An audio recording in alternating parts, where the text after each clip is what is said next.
So hello guys, good day everyone. Today I will be sharing my reflection on a Philippine Supreme Court case entitled Christian Cadejas E. Cabias versus People of the Philippines, docket as GR number 247348, decided in 2021.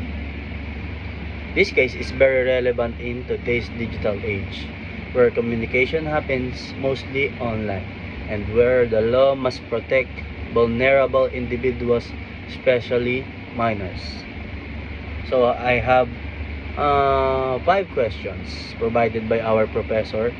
So first question is what the case is all about.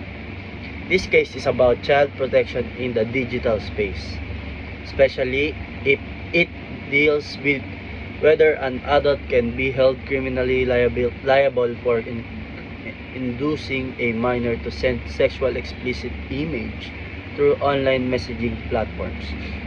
The Supreme Court was tasked to determine whether the accused violated the Anti-Child Pornography Act in relation to the Cybercrime Prevention Act, and whether online message can be valid evidence without violating constitutional rights. Number 2. Facts of the case. The accused, Christian Cadejas, was already an adult when he met a 14-year-old minor referred to in the case as AAA. They became acquainted at a canteen where the accused worked. Later on, their communication shifted online, particularly through Facebook Messenger. During their conversations, the accused asked the persuade the minor the accused asked and persuade the minor to send photos of her private parts. These conversations were eventually discovered by the minor's mother, who then reported the matter to authorities.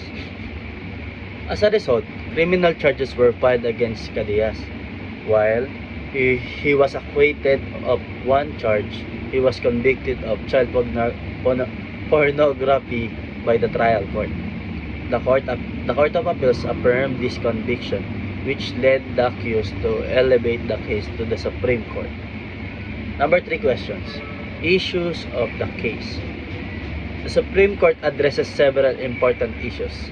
First, whether the Facebook Messenger conversations were admissible as evidence, or if they violated the accused's right to privacy.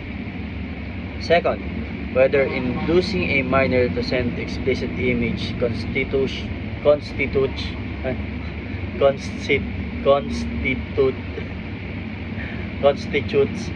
child pornography, even if the minor appeared to cooperate. Third, whether consent or a romantic relationship could be used as a defense when the victim is a minor. These issues are important because they deal with the balance between constitutional rights and the protection of the children. Number 4 question. Ruling of the Supreme Court.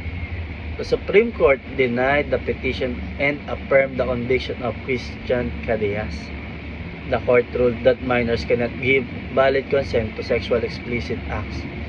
Even if the minor voluntarily sent the image, the law presumes that the child lacks the maturity to understand the consequences of such an actions.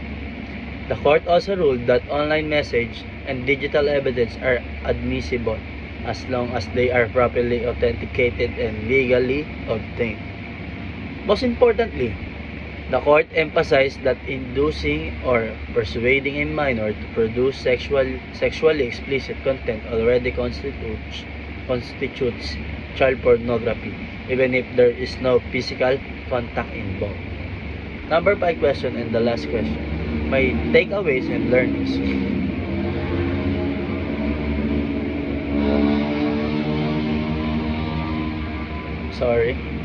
So, my takeaways and learnings. This case taught me several important lessons. First, the law gives absolute priority to the protection of the children. No excuse whether the love, consent or online communication can justify acts that exploit minors. Second, this case highlights how technology can be used both positively and negatively. While social media connects people, it can also be used to exploit vulnerable individuals. The law must adapt, and this decision shows that the Supreme Court recognizes that reality. Third, I learned that privacy rights are not absolute. When there is a compelling state interest, such as protecting children, the state may lawfully use digital evidence to prosecute crimes.